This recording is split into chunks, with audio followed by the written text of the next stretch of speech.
Մինչև հուլիսի 19-ը կատարեք գնումներ իդեալ համակարգի խանութներից եւ ամեն շաբաթ ստացեք հնարավորություն շահելու 500,000 դրամ արժողությամբ ճամփորդական ուղղագիր դեպի Կարմիր ծով, Իտալիա, Իսպանիա կամ ձեր նախընտրած ուղղությամբ։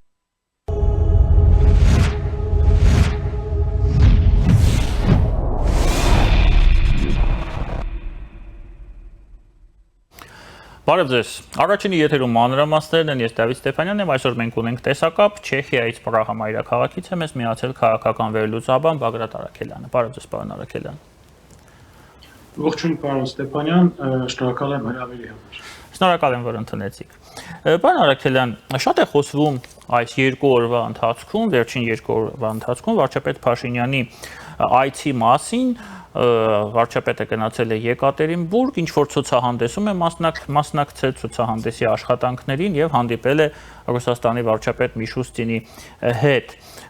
Ըստ ձեզ ինչ կարիք կար, որ այս պահին ընտրություններից հետո առաջին այցը փաստորեն վարչապետ Փաշինյանը կատարի Ռուսաստան եւ ինչու Միշուստինի, այլ ոչ Պուտինի հետ։ Դե կարծում եմ, որ նախ դա դուք ճիշտ նշեցիք, որ դա առաջին այցն էր ընտրություններից հետո, բայց ոչ նորընտիր վարչապետի կարգավիճակով, քանի որ դեռ նոր վարչապետը չի ընտրվել։ Հիմնականում շեշտը դնում են դրա վրա, որ նոր պաշտոնից ստանալուց հետո նոր առաջին այցը։ Պարոն Արաքելյան, մենք ձեր թույլտվությամբ խոսենք փաստացի, այլ ոչ թե ինչպես ասում է պրոտոկոլային։ Դե փաստացի առաջին այցն էլ փաստորեն Իրանում էր, եթե տենց ավելի բանով գնանք, բայց այնուամենայնիվ դա կապ չունի։ Փաշինյանը գնացել էր, օգտագործել էր ստեղծված հնարավորությունը, խոսվում էր դրանից առաջ նրա մասին, որ ինքը հանդիպում պետք է ունենար հունիսի կեսերին Վլադիմիր Պուտինի հետ, բայց ինչ պատճառներով այդ հանդիպումը տեղի չունեցավ։ Դա ընդամենը խոսակցություններ էր։ Ոչ մի օֆիցիալ ինչ-որ հայտարարություն այդ կապակցությամբ չի եղել, ըստ իմ տեղեկությունների համենայն դեպս, իսկ հիմա պարզապես Փաշինյանը օգտագործեց այդ հնարավորությունը, որպեսզի ինքը ընտրություններից հետո ինչ-որ փորձի ինչ-որ նոր կամուրջ ստեղծել, որտեղ այն գործողությունները, որոնք որ տեղի են ունեցել ընտրություններից առաջ եւ տեղի են ունենում մինչեւ հիմա, դա ես կնկարագրեի իբրև ֆանտոմային ցավեր ռուսական կայսրության մոտ, հիմա արդեն Հայաստանի հանդեպ, բայց Ռուսաստանը այդ միջոցներով ինչ-որ փորձում է ճնշում գործադրել, հերթական փորձն է անում, որ ճնշում գործադրի Հայաստանի վրա, որպեսզի Հայաստանը հրաժարվի իր արևմտյան ինչ-որ ծրագիրներից։ Փաշինյանը փորձում է հիմա այդ փոքրիկ կամուրջը ստեղծել, որպեսզի ինչ-որ մի չափով վերականգնի այն կարգավիճակը, որը որ թեկուզ մասամբ այն կարգավիճակը, որը որ եղել է մի քանի ամիս առաջ, ասենք ընտրություններից առաջ, բայց կարծում եմ, որ Ռուսաստանը տվյալ պարագայում ինքը հիմա ինչ-որ ավելի հստակ գործողությունների է փորձում անցնել։ Մենք բոլորս խոսում ենք դրա մասին, որ դա նախընտրական ինչ-որ ժամանակահատվածում ինչ-որ ճնշում է, հենց ընտրությունները ավարտվեն, վերջանան, այդ արգելքները, այսպես ասած, կհանվեն, ԵԱՏՄ-ն էլի ինչ-որ մենք կարողանանք մտնենք շուկա, բայց մենք տեսնում ենք, որ դա տեղի չի ունենում դեռ, եւ Ռուսաստանը շարունակում է իր քաղաքականությունը եւ եթե նկատեցիք նաեւ Միշուստինը չշնորհավորեց Փաշինյանին հաղթանակի կապակցությամբ եւ այդ քաղաքականությունը շարունակվելու է։ Հիմա մենք ինչ կարող ենք դրան առաջարկենք եւ ոնց է դա պատկերացնում Ռուսաստան ընդհանրապես։ Ռուսաստանը իր սովորույթների համաձայն մի ձեռքում միշտ պահում է ճիպոտը, մյուս ձեռքում պահում է կարկանդակը, հիմա տեսնում է, որ ճիպոտը չկա, քանդվել է, ջարդվել է, չի աշխատում այդ ճիպոտը, մի կարկանդակ էլ անգամ չունի, որ ինքը առաջարկի, հիմա խոսակցություններ գնաց նրա մասին, որ ատոմային կայան են առաջարկում, որ յուրաքանչյուր չափերի ինչ-որ մեծ, միջին առաջարկում են կառուցել, բայց մենք հասկանում ենք, որ դա եւս մի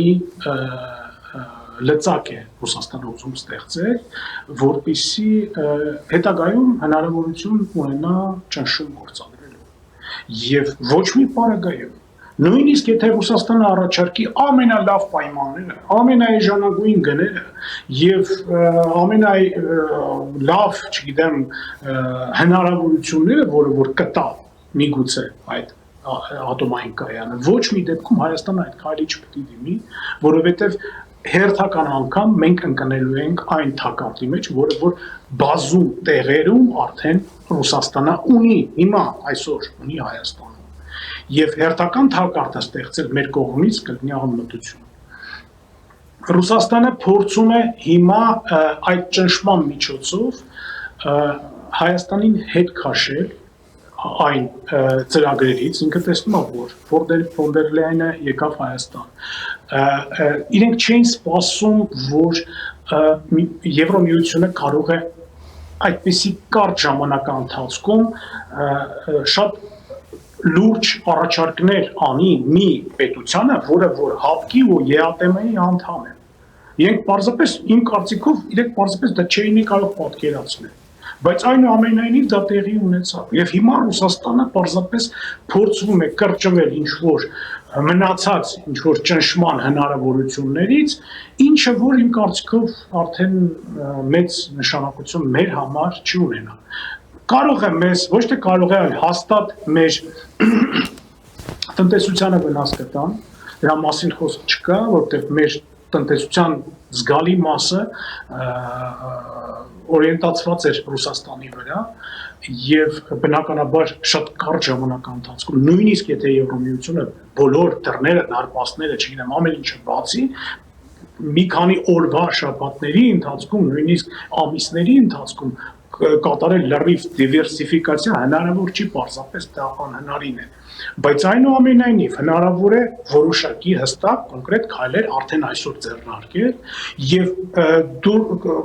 իրավիճակը դիտարկել ոնց որ ինքը կա, առանց որևիցե հույսեր փայփայելու նրա վրա, որ Ռուսաստանը բարի կլինի սահմանները բացի, բարի կլինի, որպեսզի նորից հայկական ապրանքները գնան դեպի Ռուսաստան եւ ԵԱՏՄ, մենք պետք է պատրաստ լինենք այն ամենավատագույն սցենարին։ Պարոն Արաքելյան, շնորհավորանքի մասով դուք եւս նշեցիք, որ Միշուստինը չի շնորհավորել վարչապետ Փաշինյանին, Պուտինը չի շնորհավորել, բայց այնուամենայնիվ Միշուստինը բանակցել է, չէ, Փաշինյանի հետ։ Իսկ եթե դու բանակցում ես մի երկրի ղեկավարի հետ, որին չես շնորհավորում, դա խնդիր է ստեղծում քեզ համար, թե խնդիր է ստեղծում այն ղեկավարի համար, ում դու չես շնորհավորել։ Փորձենք նաեւ սա հասկանալ։ Մեզ ընդհանրապես այդ շնորհավորանքները պետք են, եթե բանակցությունները գնալու են, բանակցությունները պետք են։ Եվ նույն Պուտինի հետ օրինակ ժամանակին լինելու է հանդիպում, երբ Պուտինը նորից չի շնորհավորի, բայց այնուամենայնիվ կնստի սեղանի շուրջ, ձեռքը կսեղմի եւ կբանակցի։ Սա ում համար է խնդիր չշնորհավորելը։ Հայաստանի համար, թե Ռուսաստանի։ Գիտեք, Հայաստանի համար դա խնդիր չէ, դա ազդակ է, պարզապես։ Դա ինչ-որ ցուցանիշ է, որ Ռուսաստանը ինչ-որ իր տրամադրվածությունները փոխվել է եւ եթե հիշում եք Պեսկովն էր դեռ ընտրություններից անմիջապես հետո ինքը ասաց, դե մենք կաշխատենք այն կառավարության հետ, որը որ ուրեմն փաստացիորեն կլինի Հայաստանում, նույնիսկ չասեց, որ հաղթի կամ ինչ-որ բան, հա։ Իրենք պարզապես կաշխատենք այն կառավարության, այն իշխանության հետ, որը որ առկա կլինի։ Եվ հիմա իրենք դե ֆակտո շարունակում են այդ քաղաքականությունը։ Խնդիրը կայանում է եւ իրանց եւ մեր համար, եթե ընդհանրապես որպես խնդիր դա դիտարկենք, հա, նրանում որ իրենք հասկանում են, իրենք գիտակցեցին, իրենք չեն կարողանում ընդունել, որ իրենց ուղարկված ուժերը ֆիասկո տարան Հայաստանում եւ չհասան իրենք այն նպատակներին, որոնց համար հսկայական ռեսուրսներ էին տրամադրել եւ այդ նպատակները իրենց մոտ խափանվեցին։ Հիմա մենք տեսնում ենք, հա, ոնց են իրենք այդ մանդատները բանհատել են, մենք մանդատները կվերցնենք, կգան, կշարունակենք մեր պայքարը թեպետ ընդամենը մի քանի շաբաթ առաջ իրենք ասում են ոչ մի դեպքում, բան մենք մինչև վերջ ժողովրդին փողոցներ եւ այլն, դրանք տեսնում են որ չեն կարողանում, իրենց նպատակին չեն հասնում ու հնարավորությունը դրա անգամ չկա հիմա։ Եվ փորձում են իրավիճակից դուրս գալ մի քիչ պարզ երեսով, որ տեսեք, որ մենք մենք չենք շնորհավորի, մենք տենց ձեր վրայից մենք մուրը կհանենք, մենք տեսեք չշնորհավորեցինք, դե գնացեք ու մտածեք, գիշերները մի քնեք, դա իրանց մտածածը, եւ իրականությունը նա է, որ հիմա ոնց որ ասեցի, Հայաստանը պետք է հիմա մեր ղեկավարությունը եւ ընդհանրապես մեր ձեռնարկատերերը, չգիտեմ, մեր ժողովուրդը ընդհանրապես մենք պետք է հասկանանք, դիտարկենք եւ ընդունենք այն փաստը, որ Ռուսաստանը մեր առաջին հերթին բարեկամը չի, երկրորդ հերթին Ռուսաստանը մեր համար խոչընդոտներ է ստեղծելու եւ այլևս այն շուկան, այն տնտեսական հնարավորությունները, ռազմական հնարավորությունների մասին մենք արդեն այդ թեման փակել ենք իմ կարծիքով, բայց հիմա ինչ որ մնացել են այդ տնտեսական հնարավորությունները, այդ տնտեսական հնարավորությունները կամ ընդհանրապես չեն գործելու, կամ եթե գործեն ապա գործելու են շատ չնչին ինչ-որ կարգավիճակով եւ դարձյալ խոչընդոտներով, այդ նույն լարսն են փակելու, ես չգիտեմ, ինչ են անելու, էլի ինչ-որ նույնիսկ եթե թույլ տան ինչ-որ մի ապրանքների ներմուծումը, ինչ-որ մի ժամանակ հետո բնականաբար, էլի ինչ-որ մի բջիջ կգտնեն մեջները կամ կգտնեն, որ չգիտեմ, կոնյակը այն համը չունի, իրենք հայլ շարունակելու են, դա քանի որ ասում եմ գլոբալ տեսակետից, իրենք ֆիասկո են ապրել։ Իրանք չեն կարողանում կառավարել այն process-ները, քաղաքական եւ տնտեսական, բայց առաջին հերթին բնականաբար քաղաքական, որոնք որ տեղի են ունենում այսօր Հայաստանում։ Հասկանալով, որ իրենք ինչ որ մի բան երևի թե բաց են թողել, մենք խոսում ենք նրա մասին, որ այն մահակը, որով որ հանդիսանում էր Արցախը, իրենք կարողանում էին միշտ օգտագործել։ Իսկ հիմա այդ մահակը իրենք վաճառել են։ Չկա այդ մահակը։ Մենք կարծում ենք, որ տնտեսական ինչ-որ միջոցներով, այդ ծիրանի առևտրով, բանով այդ ճիպոտ կունենան, թեկուզ դեռ այդ ճիպոտը բավական կլինի, բայց Եվրոմիությունը եւ Ուրսուլա ֆոն դեր Լեյենը վերցրեց այդ ճիպոտը ու պարզապես կոտրեց։ Ու ստեղծեց մի հատ իրավիճակ իրանց համար, որը որ իրենք դեռ ինչ օրը ցույց տվում, դեռ հələ վերլուծում են եւ փորձում են ինչ-որ ճանապարհներ գտնեն դրանց դուրս գալու։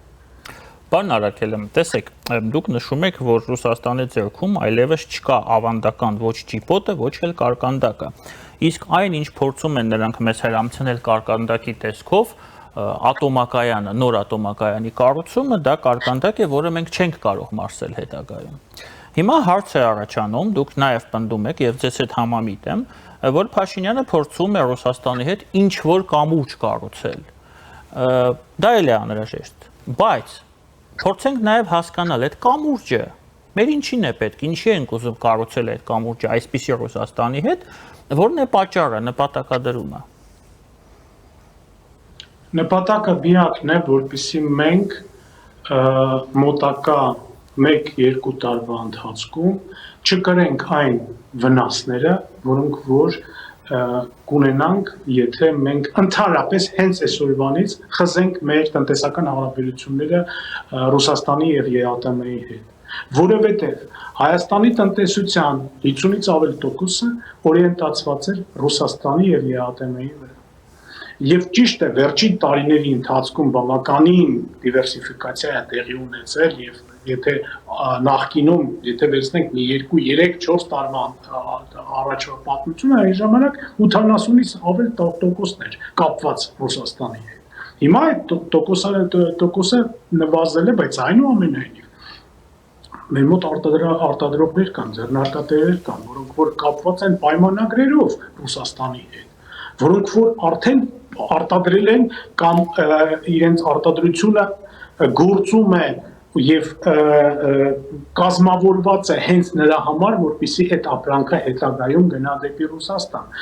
Եվրոպական ստանդարտներին մենք դեռ այդ պատրաստվածությունը չունենք, մենք չունենք այն ստանդարտները, որոնք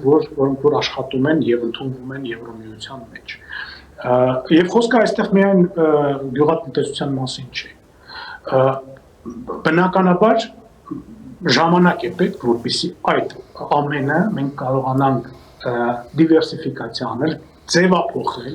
նոր հնարավորություններ ստեղծել, նոր ապրանքատեսակներ նույնիսկ ստեղծել, որպեսզի այդ ապրանքատեսակները պահանջարկ ունենան եվրոպական շուկայում։ Դա է նպատակը։ Այն, որ տարիներ շարունակ մեր իշխանությունը եւ վարչապետը խոսել է նրա մասին, առաջարկներ է արել այդ թեմայով, հա, այդ նույն արտադրողներին, որ փորձեք, փոխեք, ստացեք։ Հիմա շահույթի մեջ կգտնվեն այն ձեռնարկատերերը, որոնք որ այդ խոսքերը լսել էին ժամանակին եւ ինչ որ մի մասը իրենց արտադրության կարողացել են ձևափոխել։ Հիմա կարճ ժամանակահատվածում թեպետ եւ Եվրոմիությունը մեզ օգնում է, գումարներ է հատկացնում եւ կարծում եմ, որ նաեւ պետությունը իր կողմից պետք է անպայման աջակցի եւ օգնի, որպեսզի արագ տեմպերով այդ դիվերսիֆիկացիան տեղի ունենա։ Բայց այնուամենայնիվ ժամանակ է պետք։ Եվ մենք մեծ կորուստներ կարող ենք կրել, ինչը որ կարող է ինչ-որ որոշակի հետևանքների բերել, ոչ լավ հետևանքների մեր համար,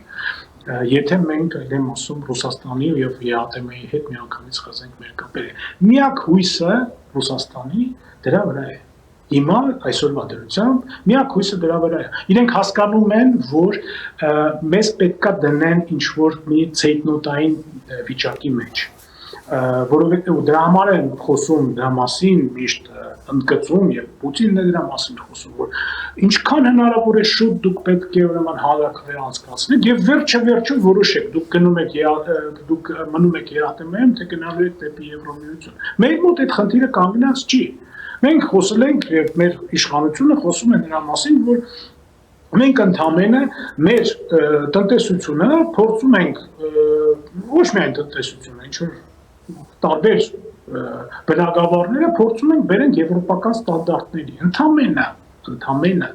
բայց նույնիսկ դա իրենց համար վտանգավոր է, ռուսների համար, որտեղ իրենք հասկանում են, որ եթե իրենք տան մեզ այդ ժամանակը եւ մենք կարողանանք այդ դիվերսիֆիկացիան եւ այդ փոփոխությունները կյանքի բերել, ապա վաղը մենք այդ հրաժեշտը կարող ենք հեշտությամբ տալ առանց որևիցե կորուստների։ Այսօր այդ կորուստների հնարավորությունը իրենք դեռ ունեն եւ հիմա դրա համար էլ իրենք այդ կոճակը փորձում են սեղմած լինել եւ փորձում են այն ամենավատագույն սցենարները տնտեսական սցենարների մասին իրագործեն, որպեսզի մեր ժողովրդին ինչ որ շանտաժի միջոցով ստիպողաբար պարտադրեն, որպեսզի ժողովուրդը հենց հրաժարվի այդ եվրոպական մտքից, այսպես ասած, հա, եւ վերադառնա դեպի ռուսական տիտանիկը, ոչ բառեր չունեմ կներեք։ Պարոն Արաքելյան, տեսեք, նաեւ փորձենք հասկանալ, հա, այնուամենայնիվ պատճառը հետևանքային կապը։ Նախընտրական շրջանում ես լսում եմ այսպիսի կարծիք, որ ռուսական լոլիկա ելակային ճնշման հիմնական նպատակը դա ընտրությունների արդյունքի վրա ազդեցություն ունենալն է։ Նաև իշխանության ներսից կար այսպիսի կարծիք, տարբեր մարդկանցից եմ լսել, որ ընտրություններից հետո ճնշումը կզրոյանա, ամեն ինչ կվերադառնա հին բարի վիճակը։ Հիմա հարցը այսպիսինն է. երկրորդ վարկածը հետևյալն է, եւ դա Ռուսաստանից էլ է հնչեցվում շատ դեպքերում, որ 1.5 տարի առաջ Հայաստանը ընդունել է Եվրոպա գնալու մասին օրենքը, եւ այդ պատճառը այդ օրենքն է, այդ օրենքը եթե չլիներ, դեպ այն ժամանակ շատ քիչ էր խոսվում այդ մասին, հիմա է դա ակտուալացել։ Այդ օրենքը եթե չլիներ, այդ ճնշումներ չէր լինի։ Երրորդ վարկած ես գոնե չեմ լսել, ծանոթ չեմ։ Միգուցե դուք ունեք այդ վարկածը, թե դուք համամիտ եք այդ երկու վարկածի հետ։ Ինչու է դա արվում, նպատակը որն է։ Գիտեք, ձեր խոնարհ ծառան ես էլ նույն մտքերն էի արտահայտում ընտրություններից առաջ եւ ես էլ էի խոսում նրա մասին, որ այո, թե ինչը հիմա ընտրությունները կանցնեն, ամեն ինչը կգա իր տեղերում, սահմանները կբացվի, որտեղ Ռուսաստանը արդեն կընդունի այն ինչ որ կա իրականությունը, բայց տեսնում ենք, որ սցենարը մի քիչ ուրիշ ճանապարհով գնաց եւ Ռուսաստանը պարզապես փորձում է շարունակել իրենք ոնց որ ասեցի ցեյտուտայիտ իրավիճակն են փորձում ստեղծել ես կարծում եմ որ խնդիրը ոչ թե ինչ որ այդ օրենքի ընդունման մեջ է Եվ նույնիսկ եթե պատկերացնենք, որ այդ օրենքը չէր ընդունվել, իդեպ ասեմ, որ եթե իշխանության, չգիտեմ, կամքը չլիներ, այդ օրենքը չէր ընդունվել։ Պետք չի մոռանալ, որ իշխող կուսակցությունն է այդ օրենքը ընդունել, խորհրդարանում եւ ձայներ է տվել այդ օրենքի ընդունմանը։ Եթե ընդհանրապես իշխանության մոտ այդ մտադրումները չլինեին, այդ ստորագրահավաքը եւ հետագա ինչ որ այդ հայտը ինքը շատ մեծ ինչ-որ արձագանք չէր ունենա։ Առնվազն խնդրահարույց կդառնար կազմակերպիչների համար։ Այո, դա Ռուսաստանը տեսնում է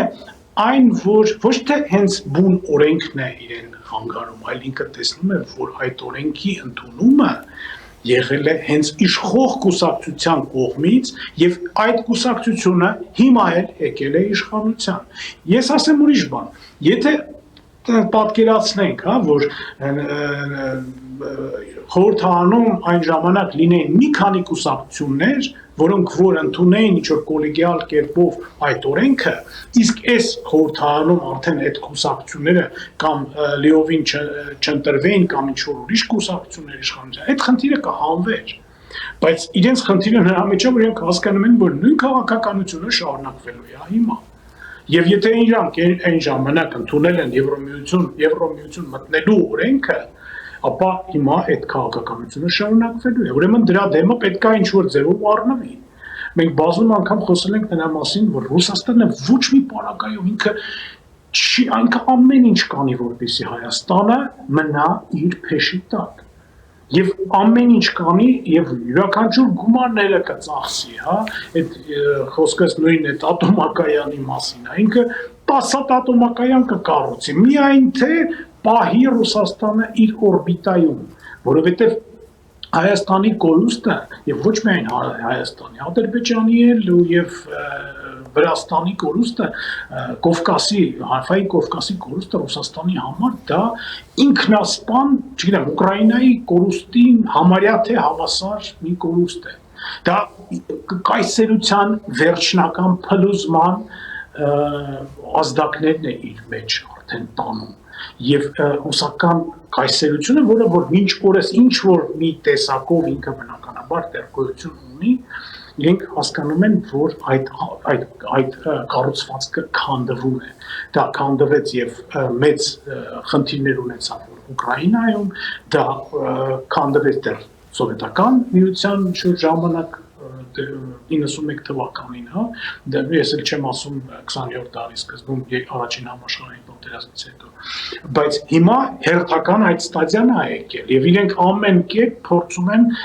կանգնեցնել պատմությունը, համաշխարհային պատմության մասին է խոսքը, իրենք փորձում են երեխայի պես, այդ ոտիկներով sense պահում են ու չնայած նրան, որ դա հնարավոր չի կանգնեցնել, հնարավոր չի պարզապես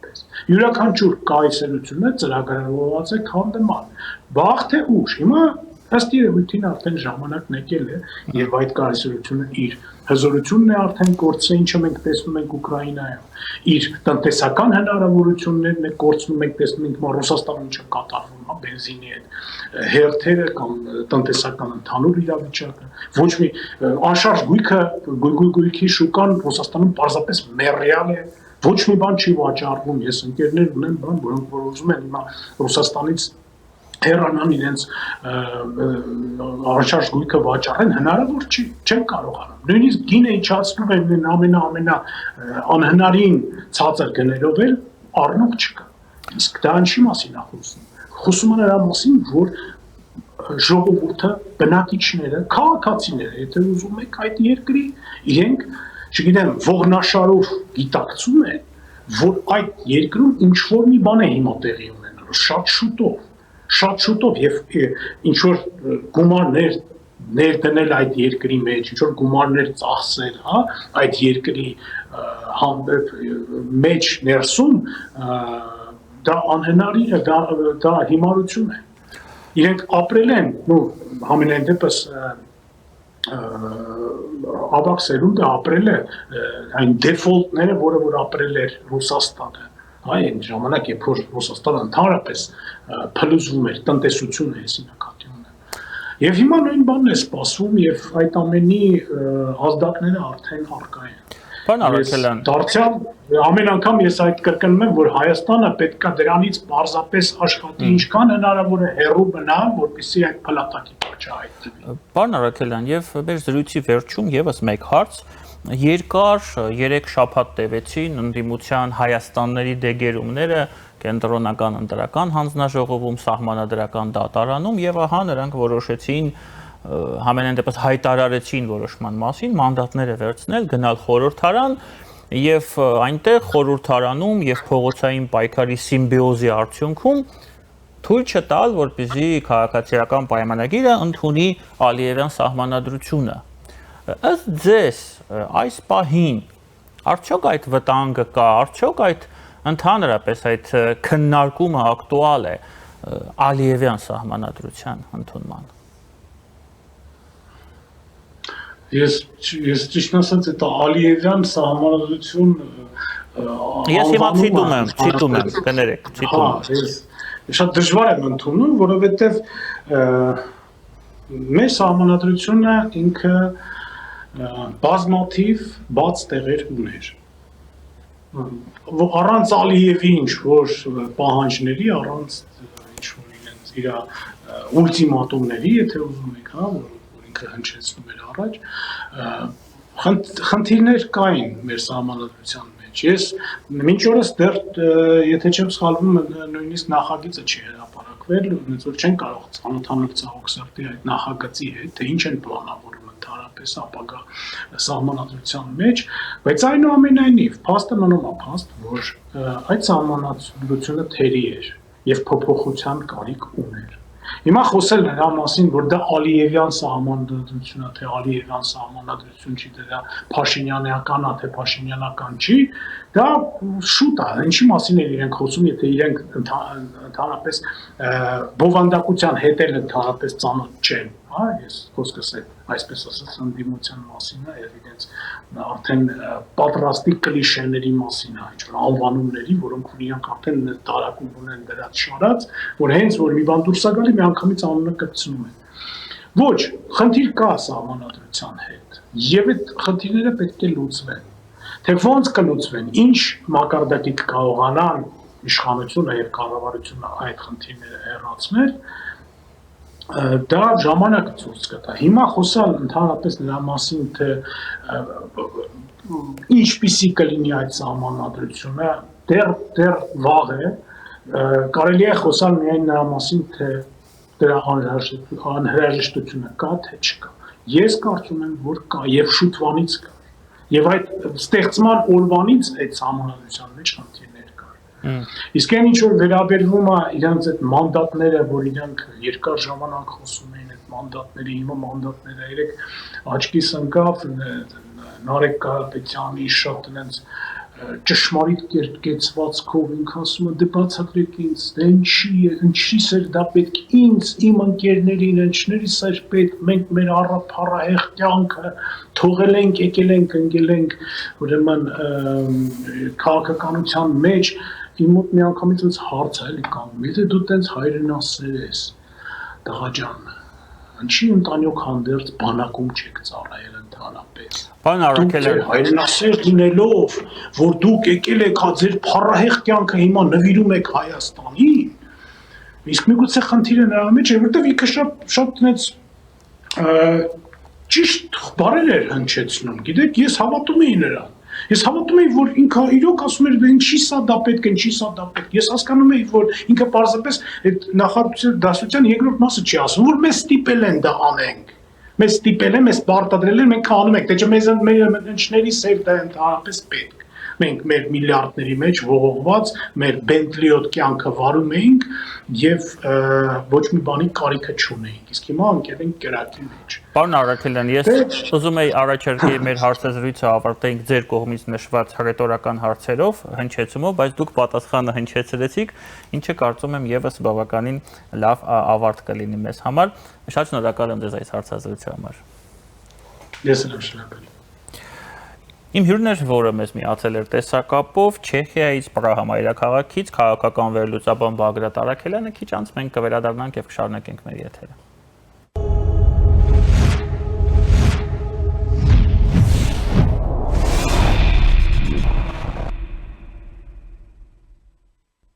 Շարունակում ենք մեր աշխատանքը առաջինի եթերում, շարունակում ենք տեսակապով, իմ հյուրն է Հելսինկյան քաղաքացիական ասամբլեայի Վանաձորի գրասենյակի ղեկավար իրավապաշտպան Արթուր Սաքունցը։ Բարև ձեզ, պարոն Սաքունց։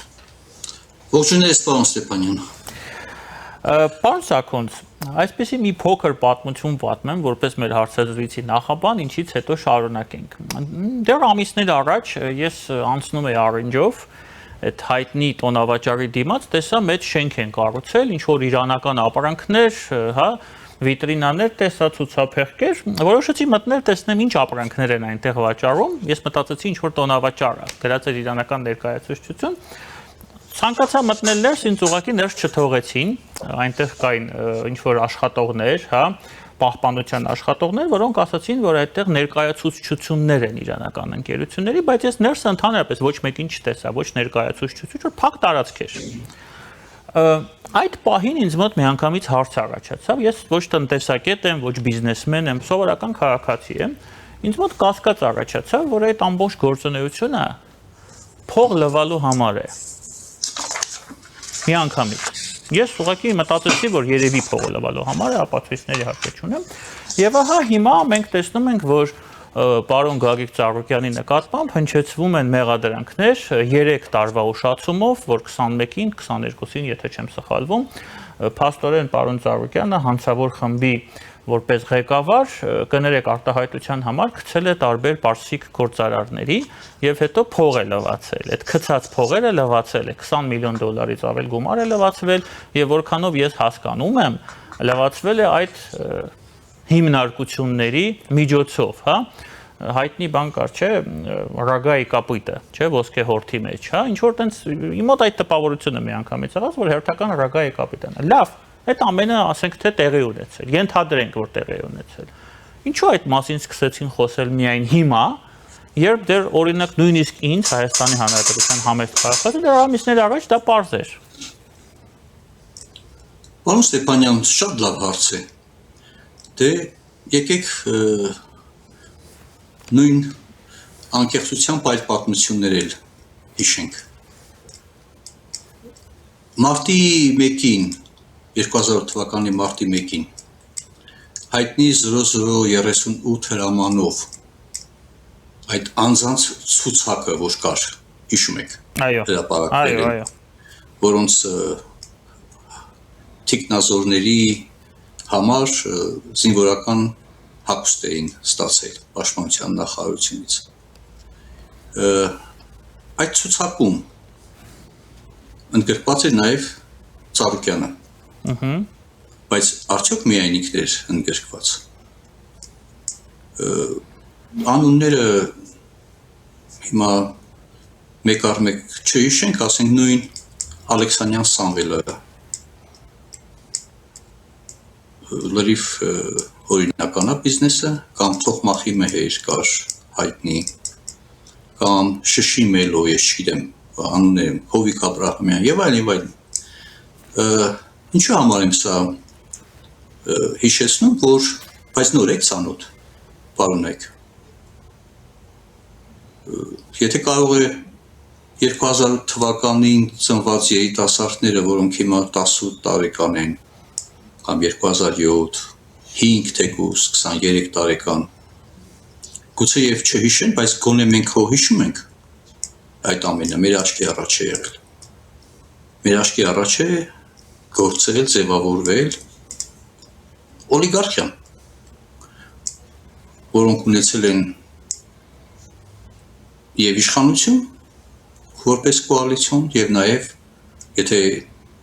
կոալիցիոն իշխանության մեջ չեն եղել, ապա առնվազն գոնե պատգամավորներ են եղել ցուցակով կամ եթե պատգամավոր չեն եղել, ունեցել են ակնհայտ իշխանության հովանավորությունը եւ այն ժամանակներում, որ դա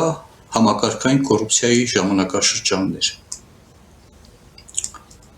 ուզում եմ ասել, որ երբ որ իսկ այդ մասին մենք բազմից ենք ձեր հետ նաև խոսել, երբ որ պետության զավթմանը չի տրվում քաղաքական եւ իրավական գնահատական, իսկ պետության զավթման գործիքները չեն արձանագրվում կամ արձանագրված գործիքների կիրառողները չեն ցուցակագրվում, այդ մեխանիզմները չեն բացահայտվում եւ պատասխանատվություն չի ձևավորվում համակարգային նկատի ունեմ, ապա մենք գործ ունենք այո ընտրողական արդարադատության հետ։ Ընտրողական։ Ինչու՞, որովհետեւ դուրս է գալիս ոչ թե խնդիրը կարևոր խնդիրը, որ այդ պետության զավթման համակարգային կոռուպցիոն այդ մեխանիզմների ամբողջական պատկերը արձանագրելն է, դրանց պատասխանատուներին պատասխանատվության ենթարկելը, այլ թե երբ այդ կիրառողները կարող են իրենց ոչ բարեհաճ պահել։ Ես ձեզ վստահեցնում, որ եթե Ծառուկյանը չմասնակցեր այս ընտրություններին, այլ հարց է թե ինչպես եղավ որ մասնակցես, դա այլ պատմություն է, չնայած դրան էլ արժե անդրադառնալ, որտեղ ենթադրյալ այդ մեխանիզմներին նույնպես քաղաքական ու իրավական գնահատական չեն տրվել։ Ինչևէ, ինքը ընտրողական արդարադատություն է, հատվածային մոտեցումներ, որ եւ ընկալվում են որպես նպատակային պատժիչ գործողություններ։ Եվ այստեղ երբ որ տարիներ շարունակ մեղմ եմ ասում, բիզնեսը եւ քաղաքականությունը սերտաճած էին, բայց իրականում բիզնեսը իր ծագումով քրեացին էր, այսինքն քրեականն ու քաղաքականությունը իրար հետ միահյուսված էին, երբ որ դու այդ ամեն ինչը չես տարանջատում, որպես համակարգային խնդիր չես մոտենում, ապա առնչվում ես քրեականի քաղաքական դրսևորումներին, որոնց որպես պատասխան փորձում ես քրեական գործ մասին բաժնին պատասխանատվության ենթարկել, ակամա առաջ է գալիս քաղաքական ենթատեքստը։ Բայց դու որպես պետություն եթե չես անհրաժեշտ ջանքերը չես ներդրել քաղաքականությունը եւ քրեականը իրարից տարանջատելու ուղղությամբ, քաղաքականությունը եւ բիզնեսը իրարից տարանջատելու ուղղությամբ, ապա քո չարասների հետևանքների հետ ես առնչվում։ Սա է ամբողջ պատկերը եւ դրա համար տալիս են հիմքեր շահարկելու եւ օգտագործելու ավելի ճիշտ որպես հակափաստարկ։ Սա է պատմությունը։ Պարոն Սաքունց, այսինքն ես ճիշտ եմ ձեզ հասկանում, որ պարոն Գագիկ Ծառուկյանը հիմա ենթարկվում է քաղաքական հետապնդման։ Գագիկ Ծառուկյանը ենթարկվում է որոշակի գործողությունների համար քրեական պատասխանատվության այն բանից հետո, երբ նա սկսեց զբաղվել քաղաքականությամբ։ Ինչու՞։ Այսինքն երբ որ ակտիվ քաղաքական գործողության մեջ մտավ, ինչու՞։ Որովհետև ժամանակին Գագիկ Ծառուկյանին հեղափոխությունից հետո, եթե հիշում եք, անտեսելով այն բոլոր հարցերը, որ ուներ հասարակությունը, որ ունեին քաղաքացիները Գագիկ Ծառուկյաններին, նրանց անվանվեց, որակվեց որպես մեծահարուստ։ Հիշենք այդ։ Բայց մեծահարուստը ինչ է ենթադրում, այսինքն օրինականացնում ես։ Գիտեք, կա մեկ այլ մոտեցում, պարոն Ստեփանյան, անցումային ժամանակահատվածներում տարբեր պետություններում է կիրառվել։ Դա կապիտալի համաներման մասին է խոսքը։ Սա շատ կարևոր ինստիտուտ է, որը Հայաստանում չկիրառվեց։ Պետք է նա ինքը որպես մոտեցում հետևյալն է իմաստը, որ այո, ինչ-ինչ հանգամանքների հետևանքով, նկատի ունեմ կառավարման համակարգը, որտեղ դե հիմա մարդիկ կարող են ասել, դուք պատկերացնում եք, ինչպես կարելի է բիզնեսը ծավալել առանց հովանավորության կամ առանց կոռուպցիայի, երբ որ այդ կոռուպցիոն մեխանիզմներն էին իշխում երկրում։ Եվ դուք պետքա տարի մոտեցում մշակեի, որ լավ, Մենք արձանագրում ենք, որ դա հանցավոր մեթոդներ է, օրինակի համար։ Մենք իրավական գնահատականը տալիս ենք, որ դա հանցավոր է, անթույլատրելի է։ Ինչ որ չափով դրանք, այսինքն այդ ապօրինի ճանապարհով ձեռք բերված գույքի որակմամբ իրառում ենք,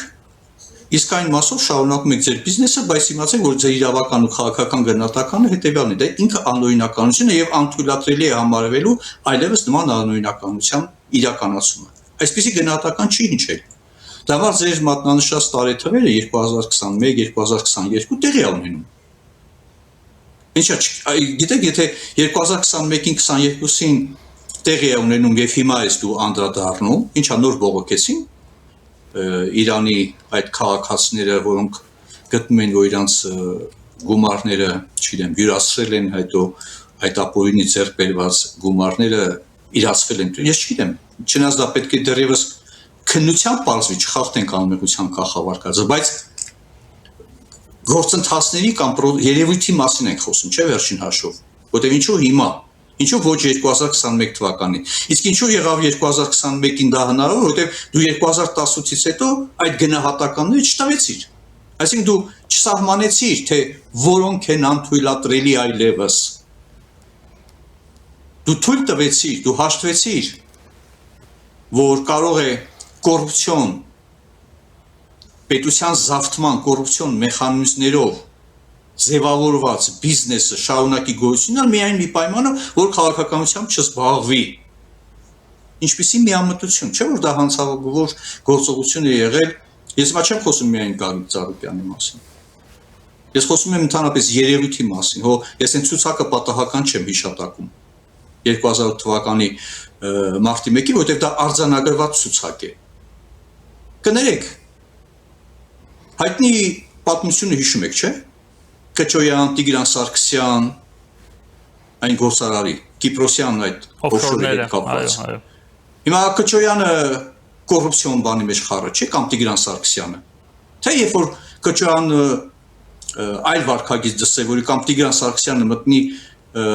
ակտիվ քաղաքականության մեջ, Կիպրոսյան այդ հայտնի օֆշորային խայտարակությունը նոր վերհիշելու են եւ սկսելու են քննություն։ Ինչու է կապաղում։ Կամ Երևանի, հա, կաուչիկի գործարանի հետ կապված խայտարակ այդ կոռուպցիոն մեխանիզմները, որոնք բացահայտել են հետաքննող լրագրողները, ինչի՞ չեն դրանով հետաքրքրվում։ Հիմա Վարդան Այվազյանը, որ նախկին կարծեմ բնապահպանության նախարար էր, թե շրջակա միջավայրի պաշտպանության նախարար էր, հայտնի պատմությունների մեջ էր, չէ՞։ Հիմա երբ որ սկսի զբաղվել ակտիվ քաղաքականությամբ, նոր հիշելու է։ Հասկանում եք, խնդիրը կայանում է հետևյալն, կամ մենք տալիս ենք ու ձևավորում ենք համակարգային մոտեցում քաղաքական գնահատականով, իրավական գնահատականով, պատասխանատվության ենթարկելու կամ, չգիտեմ, կապիտալի համաներման տարբեր մեխանիզմների կիրառմամբ, խնդիրը մեկընդմիշտ ենք լուծում։ Ինչա՞ որտեղ մարդը, որը կատարել է պետության դեմ հանցագործություն, հանցավոր կառավարման ժամանակահատվածում, դու կարող ես ենթադրենք որոշակի մոտեցում դրսևորել, որ հավ այդ տարբերակ չունեցե, բայց ինքը իմանա, որ ինքը կատարել է հանցագործություն, ուղղակի դու իրան ներում ես։ Սա բոլորին այդ պատմությունն է։ Բայց երբ որ դու իրան գործողությունները չես տալիս գնահատական, որ դա իրապես հանցավոր գործողություն է պետության դեմ, կամ 1-2 հոգու ես ենթադրենք այն մի էպիզոդով 2008 թվականի մարտի 1-ով, ինչի՞ բա 2003 թվականին կամ 2004 թվականին կամ 2007 թվականին, կամ 2013 թվականին, կամ 1998 թվականին, երբ որ խոսում են պետական հեղաշրջման մասին, այդ դրանց գնահատականները ով է տալու բա։ Թե ինչ որ պահի հենց որ գալիս է քաղաքական գործոն է դառնում գնահատական չստացված երևույթը, անձիկ կամ խմբավորումները, նոր սկսում ես հիշել, թե բա գիտեք, բա դուք այսպիսի բաներ եք կատարել։ Պարոն Սաքունց, փորձենք ձեր նշած տրամաբանության շրջանակներում շարունակենք վերլուծել, հա, այս էությունը գործի։ Տեսեք, դուք նշում եք, որ եթե Գագիկ Ծառուկյանը չմասնակցեր ընտրություններին, մեր արդարացությունը, մեր արդարադատությունը նույնիսկ չէր հիշի իր գոյության ժամանակ իր գոյության մասին եւ այդ ենթադրյալ հանցագործությունները այդպես էլ կմնային փակ ռեժիմում, հա, դարակների Այո, ես դա պնդում եմ։ Այո։ Հիմա հարցը այսպեսինն է, ես հարցը ձևակերպեմ եւ խնդրեմ շարունակեք։ Հարցը այսպեսինն է, ի՞նչն է խանգարել իշխանությանը այդ ամենի մասին հիշել ընտրություններից առաջ, երբ Գագիկ Ծառուկյանը փորձում էր դառնալ իշխանություն կամ ընդդիմություն, փորձում էր մտնել խորհրդարան, հիմա ինչի են դա անում, երբ Գագիկ Ծառուկյանը խորհրդարանում չէ եւ գլուխը կախ փաստացի ընդունել է այն վճիռը, որը սահմանադրական դատարանը կայացրել է, ինչի հենց հիմա, ինչի ոչ ընտրություններից առաջ։ Պարոն Ստեփանյան, նախ արձանագրեմ, որ ինչու համար եմ այդ պնդում անում, որտեղ նույն մեխանիզմով գործած բիզնես ձևավորած այն մնացած անձին, որոնք ակտիվ քաղաքական գործողության մեջ չեն ներգրավել, նրանց քննարկելու բան չկա, դե քննարկելու բան չկա, արձանագրենք, որպեսզի արձանագրենք, որպեսզի դիտողի մոտ, հեռուստադիտողական հետաքրքրողի մոտ միանշանակ լինի, այստեղ կա հատվածային մոտեցման պայմանավորված։ Արձանագրեցինք։ Հիմա այդ հարցը այն հայտնի որակմամբ արժե 1 միլիոն, հա, դոլար, ասենք ասենք։ Այո։ Այդ հարցը պետք է տալ իշխանությանը։ Մեռանք ասելով եւ 2026-ից առաջ, եւ 2021 թվականից առաջ, 2018 թվականից առաջ էլ էինք այդ հարցերը բարձրացնում, բայց հատկապես դրանք որպես օրակարգային հարց բարձրաձայնից մեռանք ասելով, որ պետք է տրվի համակարգային, քաղաքական ու իրավական գնահատական, պետք է իրականացվի անցումային արդարադատության մեխանիզմները ձևավորվի եւ իրականացվի օրենքի ուժով, այսինքն օրենք իրավական դաշտ ձևավորվի անցումային արդարադատության մեխանիզմների կիրառման առումով։ Ինչու՞ միակ Գագիկ Ծառուկյանը հիշատակում։ Բանախնդրական ժամանակահատվածում վարչապետը տրտնջում էր, բողոքում էր, բայց դատական համակարգը, չգիտեմ, զարթված է ինչ-որ կոռուպցիոն կամ բան։ Կներեք,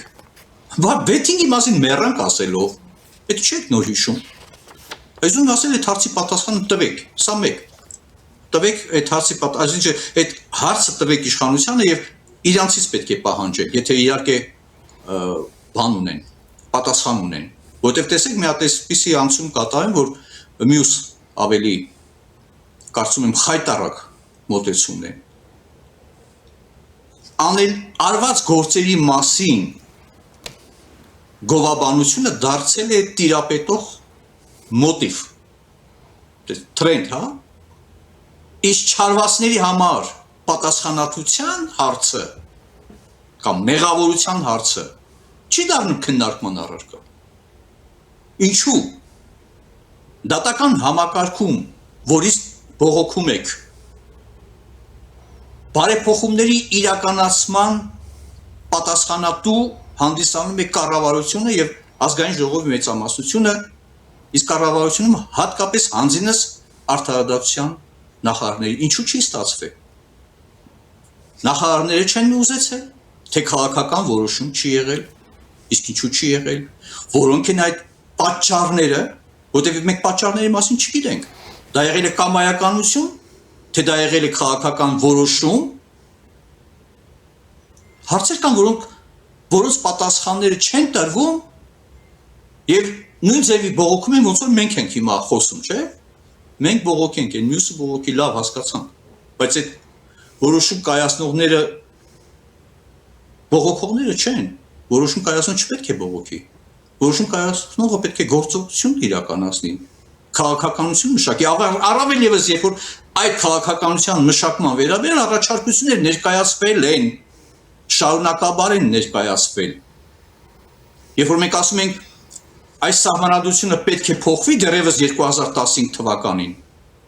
սահմանադրությունը համարվում էր կեղծ կատեգորիա, կեղծ օրակարգ ավելի ճիշտ։ Այդ ոնց դառավ, որ կեղծ չի այլևս։ Այդ ի՞նչն էր պատճառը։ Ինչի հետևանքով։ Բայց մենք միշտ ասում ենք, ես անձամբ միշտ եմ ասել, այս սահմանադրությունը պերմանենտ ճգնաժամերի սահմանադրություն է, որի հետ առնչվում ենք հիմա։ Ինքը ճգնաժամեր լուծող սահմանադրություն չէ։ Բայց ինչու պետք է հիմա կամ մի քանի տարի առաջ խոսվեր, ինչու՞ չէր այդ նույն ջանքերը գործադրվում այս սահմանությունը, ես նույնիսկ առաջարկել եմ այս սահմանության գործողությունը դադարեցնել 2018 թվականից հետո, այդպես փորձ մենք ունեցել ենք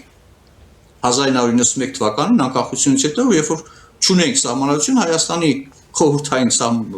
հանրապետության այդ սահմանադրության գործողությունը դադարեցվեց։ Սահմանադրական օրենքները ձևավորվեցին, այնուհետև նոր սահմանադրություն թույնց, այսինքն կա այդ փորձը, ինչու չարվեց։ Այդ հարցերը պետք է իրանց տակ, ինչի համար եմ սա նշում, որովհետև փոփոխությունների, համակարգային փոփոխությունների, մոտեցումների վերաբերյալ առաջարկությունները ներկայացվել է, որոշում ընդունողները հաշվի չեն առել, եւ հիմա հարցը հետեւելն է, ինչու չեք հաշվի առնում։ Ինչու եք կրկնում այն նույն տրտունջները, որը վերաբերյալ մենք տրտնջում էինք դեռևս միջև հեղափոխություն եւ հեղափոխությունից հետո այն առաջարկությունների մի ամբողջ փաթեթ ներկայացրել ենք եւ իշխանության սեղանին ենք դրել։ Այնպես որ ես հիմա մի իրավիճակում եմ տեսնում Հայաստանում, երբ որ այդ 49%-ը, որ ստացել են, ոչ թե դա է մտահոգությունը, այլ որ ակնկալված 65%-ը չեն ստացել։ Իսկ ինչու չեն ստացել։ Գիտեք, հետո ես հիմա մի հատ հետաքրքիր բան ասեմ։ Էլի հերթական անգամ մեղավորներ ճանաչել ուրիշներին։ Բայց այդ դրա զանգվածը այդ քաղաքացիների, որ ասում են ընտրակաշարք եւ այլն։ Իսկ ով ասել, որ ընտրակաշարքը այդքան մեծ ազդեցություն է ունեցել։ Եվ ոչ թե ունեցել ազդեցություն, բարեփոխումների պատշաճ չիրականացումը։ Միշտ դժգոհների ինչ-որ մի հատ խումբ կլինի։ Այդ այսպես կոչված համախոհների խումբ կլինի, որոնց համար բարեփոխումները որպես օրակարգային, որպես կենսական անհրաժեշտություն Հայաստանի Հանրապետություն կարևոր չէ։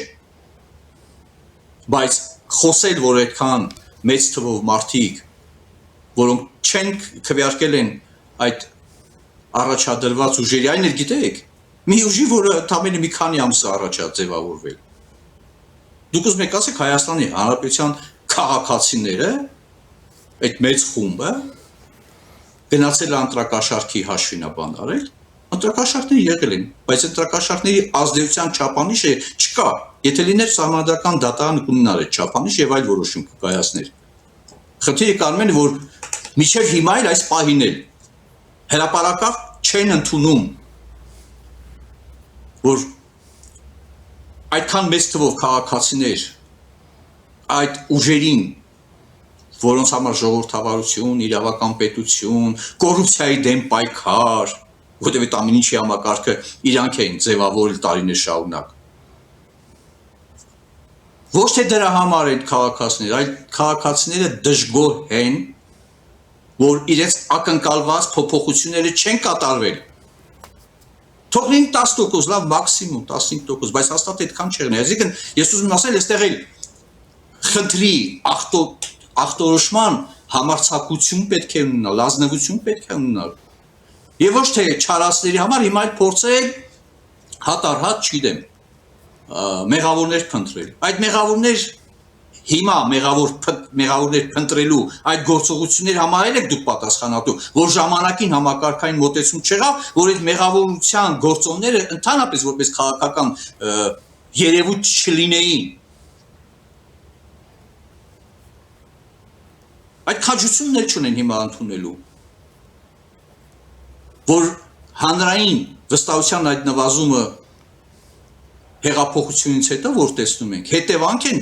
բովանդակային համակարգային բարեփոխումներ չիրականացնելու։ Սա է բուն պատճառը։ Եվ եթե ճիշտ չենք ախտորոշում հիվանդությունը, բուժումն էլ չի կարող լինել ճիշտ, հասկանում եք, պարոն Ստեփան, ես ուզում եմ սա մենք բարձրաձայնենք, արձանագրենք, որովհետև բանը այդ ընդդիմություն կոչվածը, որ ես ընդդիմություն չեմ համարում, իրենք ժողովրդավարության ընդդիմություն չեն, իրենք ժողովրդավարության գերեզմանափոր են, ինքնիշխանության գերեզմանափոր են, եւ նրանցից որևէ ակնկալիք չունեն, բայց պատասխանատուն դու ես, որ այդ հանձնառությունը վերցրել ես հեղափոխություն իրականացած քաղաքացիների առջև։ Եվ եթե դու այդ պատասխանատվությունը չես զգում, ապա ո՞նց ես պատասխանել։ Այսինքն դու ընդունում ես, որ տրակաշարքներ են, հա։ Լավ, ընդհանրեն մի հատ նույնս եմ կրկնում, տրակաշար Հայաստանի Հանրապետության քաղաքացիներին ինչի տեղ եք դրել, որ բոլորը տրակաշարքներով են, հա, այդքան ձայն տվել։ Ոչ։ Գերակշիռ մասը ձայն չի տվել, որտեղ դժգոհ են եղել։ Բարեփոխումներ չանելու այդ քաղաքականությունից։ Պարոն Ցակոնց, դուք ներկայացրեցիք կատարվողի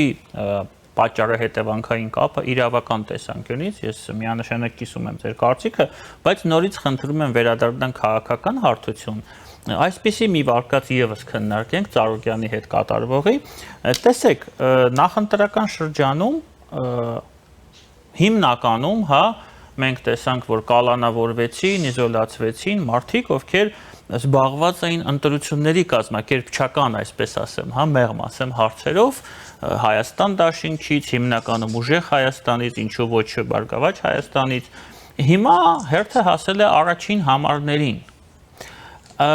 հետ ընտրական շրջանում, հերթը հասել է առաջին համարներին, եւ ես լուրջ նախադրյալներ եմ տեսնում, որ վաղը կարող է կալանավորվի պարոն Ռոբերտ Քոչարյանը, այդ քաղաքական տրամաբանության շրջանակներում, ինչու ոչ ուժեղ Հայաստանից, չգիտեմ, Նարեկ Կարապետյանը կամ միգուցե նաև այլ անձինք կալանավորվեն, եւ այս ամենը եւս ունի քաղաքական պատճառ, ես այդպես եմ ենթադրում։ Արդյոք այդ քաղաքական պատճառը Նիկոլ Փաշինյանի եւ Պուտինի, Հայաստանի Հանրապետության եւ Ռուսաստանի Դաշնության սրված եւ գնալով ավելի սրվող հարաբերությունները չեն։ Արդյոք սա չի օգտագործվում մեր իշխանության կողմից որպես քաղաքական լծակ արտաքին քաղաքականությունում զուտ Երևան-Մոսկվա հարաբերությունների շրջանակներում։ Ես ճիշտ ասած չեմ ուզում ենթադրություններ անել։ Փորձենք տրամաբանել։ Դե եկեք փորձենք տրամաբանել։ Այդ ձևակերպված հարցի տրամաբանության շրջանակում ինչպես է տեղավորվում Նիկոլ Փաշինյանը այցը Մոսկվա, հանդիպումը Միշուստինի հետ, դա ոնց է տեղավորվում։ Դե բանակցել պետք է, չէ։ Կոմպրոմիսի հասնել պետք է, չէ։ Okay, դե բանակցի։ Բանակցելու, եթե ասենք բանակցելու համար դիրքեր պետք է ունենաս, չէ, պարոն Սաքոս։ Չէ, հասկանում եք, հենց այդ ամբողջը։ Այսինքն, եթե դու խաղաթուղթը թա ձայներն են, որ ստացել ես։ Դու գնում ես հանդիպման մի իշխանության հետ, որը ձևական առումով չնայած իրանց շնորհավորանքը իրանց գլխին կպչի, կներեք կոպիտ արտահայտության համար։ Ոչ մեկը չէ էլ ակնկալում Կրեմլի կողմից շնորհավորանք։ Չնայած ժամանակին Նիկոլ Փաշինյանը Պուտինին էր շնորհավորում, Լուկաշենկոին էր շնորհավորում, Տոկաևին էր շնորհավորում, որը իր քաղաքացիների դեմ զանգվածային այնպիսի բռնություններ գործադրեց, որ մարտի մեկը դա ուղղակի ծիսեռնակներ էին։ Մինչև հիմա այնտեղ նույնիսկ այդ սպանվածների ընդհանուր թիվը չգիտեն, թե Ղազախստանում քանի հոգի է սպանվել, էլ չեմ խոսում, որ որևէ քննության մասին ընդհանրապես անիմաստ է ակնկալելը։ Բայց կներեք այդ մեթոդներով, թե որտեղ դուք եկեք խնդիր էսպես ձևակերպեմ, պարոն Ստեփանյան, առաջ անգամ եմ հրապարակային ասում, չնայած դրա մասին միշտ որոշակի քննարկումների ժամանակ եմ ձևակերպել։ Դիմագրավելով արտաքին մարտահրավերները, այս պահին հիմնական մարտահրավերը Կրեմլի ագրեսիան է Հայաստանի նկատմամբ։ Շատերը կարող են ասել, բա Ադրբեջանը հաջողվեց թրիպ ծրագրով եւ Եվրոմիության հետ համագործակցությամբ կանխել, որտեղ Ալիևի ռեժիմը դա այդեն ռեսուրսը չունի, որ կարողանա հաշվի չնստել կամ թույլ տա իրեն հաշվի չնստել Եվրոմիության կամ Միացյալ Նահանգների վարչակազմերի հետ։ Եվ այդ պարագայում հիմնական այո մարտահրավեր եւ սպառնալիքը դա Կրեմլինն է։ Կրեմլի ագրեսիայի դիմագրավումը, որը շնորհիվ քաղաքացիների այդ 49% քաղաքացիների հնարավոր եղավ կանխել, չպետք է բերի Հայաստանում ավտորիտարիզմի ձևավորմանը։ որքան է զարմանալի է, սրանք մեկը մյուսից մեկուսացված process-ներ չեն։ Այսինքն ես չեմ կարող արտաքին մարտահրավերների կանխելու մեթոդիկան կիրառելու ընթացքում ձևավորել պետության ներսում ավտորիտար կառավարում։ Ավելին, ես հիմա պարզ ասեմ ձեզ, քիչ առաջ որ ես նշում էի, թե ինչ մեխանիզմներ են, չէ՞, այդ կոռուպցիոն պետության զարթման այդ համակարգային կոռուպցիայի մեխանիզմները։ Այդ քաղաքական ու իրավական գնահատականի տալու ընթացքում անխուսափելիորեն բացահայտվել էր Կրեմլի ուղղակի մասնակցությունը։ Որտեղ Հայաստանում կոռուպցիան դա միայն ներազգային չէ։ Շատ պարզ տրամաբանություն է, եթե դու կապված ես տնտեսական եւ անվտանգային, քաղաքական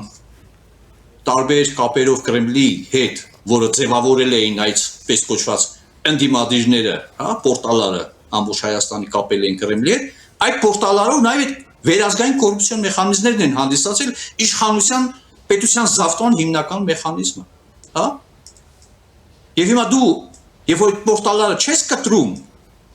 ու այդ ներքին այդ մարտահրավերներ ասածը լուծում ես այն մեթոդները, որը հիմա ես անում, որտեղ դա պորտալար կտրել, դա նշանակում է համակարգային մոտեցում ցույց տալ, բացահայտել, այդ անցումային արտահայտություն ասածը պետք է բացահայտել պետության զավթման քաղաքական ու իրավական գնահատականի ընթացքում բացահայտվելու էր, որ Հայաստանում պետության զավթման երաշխիքը հանդիսացել է Կրեմլի ուղղակի աչակցությունը։ Ես մի անգամ ասել եմ, կարծեմ ձեր լրատվական միջոցին տրված հարցազրույցներից մեկում։ Այդ Պուտինը մարտի 1-ից հետո ափալ-թափալ շնորհավորում է Քոչարյանին։ Ես ոնց այս անգամ չշնորհավորեց։ Մարտի 1-ից հետո մարտի 1 չի եղել, դրա համար բանց հասկանալի է, չէ՞ ինչի մասին է խոսքը։ Հա, այսինքն դպարս չի, որ եթե դու չես տալիս համակարգային գնահատական, որում բացահայտում ես նաև այդ ռեժիմի, Կրեմլի ռեժիմի ուղղակի մասնակցությունը Հայաստանում պետության զավթման մեջ, տնտեսական, նույնիսկ կրկնեմ, քաղաքական, անվտանգային, տարբեր ուրեմն էներգետիկ, հա, հիշում եք $300 միլիոն հետ կապված պատմություն ազգային ժողովում։ Այդ բարձրացնողները, չգիտեմ ինչի, դարձել են բաներ, դաշնակիցներ այն ուժերի հետ, որոնց հասցեագրված էր այդ $300 միլիոն, հա, գազի հետ կապված պատմությունը։ Ինչի համար են այդ հիմա այդպիսի դաշինքներ, միություններ, որտեղ գնահատականներ չտրվեց։ Այդ $300 միլիոն պատմությամբ ով զբաղվելու։ Ինչի՞ չեք զբաղվում։ Գիտեք, ընդհանրապես տարրական գրագիտությունն է պետք, եթե իհարկե պատասխանատվությունը խորքային է, որպեսզի դու ընդհանրապես ամբողջ ինֆորմացիան, տեղեկատվությունը հավաքես,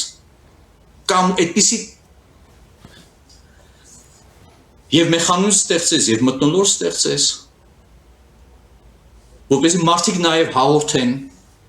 իրենց նկատմամբ տեղի ունեցած ապօրինությունները։ Եվ այդ դեպքում կտեսնեք, որ անունների շարքը շատ ավելի լայն էր, ոչ միայն այդ մարտի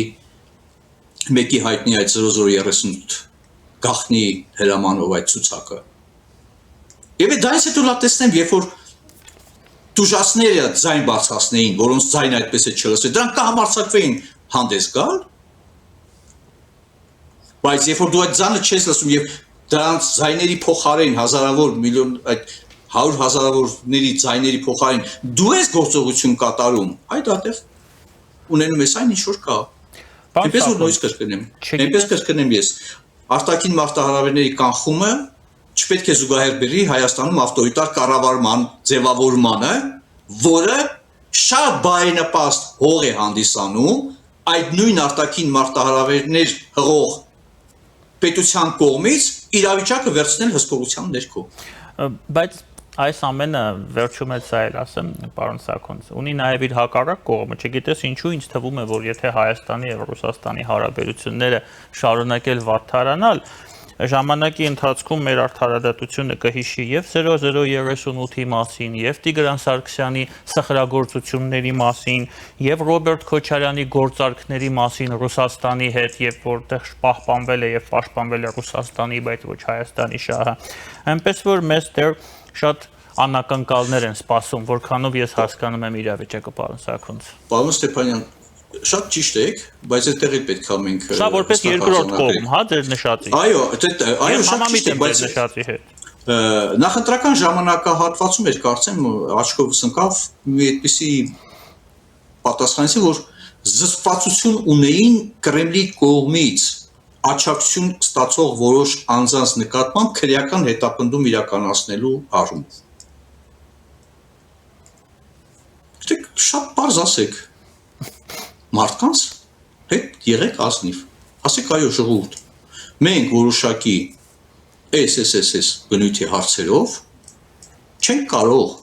մենք ուժ չունենք, կարողություն չունենք կամ ոչ թե կարողություն չունենք, գուցե եւ քաղաքական արտաքին գործոնները ազդում են մեր ներքին որոշակի գործընթացների վրա։ Եվ ինչու պետք է այս ընթացքը բարձ ասա։ Եվ որ դու ասես, որ այո, այստեղ, բայց կներեք, այդ դեպքում մի հատ հարց է գալու, եթե այդ խոստովանությունն անել։ Բայց եթե արտաքին քաղաքական այդ գործոնները ազդում էին ներքինի վրա, ներքին իրավիճակի գործընթացների վրա, բայց ո՞նց եղավ, որ հնարավոր եղավ Թավշյա հեղափոխությունը։ Այդ ո՞նց է չազդեց։ Ինչու համար եմ այս հարցը տալիս։ Որ ամենից կարևոր երաշխիքը դրսի այդ մարտահրավերն է, դա քաղաքացիների կամքն է, դիրքորոշումն է եւ վստահությունը։ Եթե ունես վստահություն, ապա դու իրապես եւ այդ վստահությունը չպետք է դու չարաշահես, չպետք է անարձագանք թողնես, պետք է լինի այդ հստակ երկխոսությունը։ Ինչու պետք է սպասել հետագայելի ողբերգությունները եւ ասես։ Իդեպ ես նույն ձևի ասեմ, Ուկրաինայում այն ինչ որ կատարվում է, նկատում Ռուսաստանի ագրեսիան Ուկրաինայի նկատմամբ։ Հենց այդ արտաքին զսպվածությունների նկատում Կրեմլի կողմից Ուկրաինայի ներքին զսպվածությունների վերաբերյալ հրապարակային չխոստովանելն էր։ Հիմա մի հատ կարևոր փաստ կար։ Ասում են մենք 102-րդ ռազմական բազայի հետ կապված որևէ խնդիր չենք տեսնում։ Ուկրաինան էլ չէր տեսնում Ղրիմում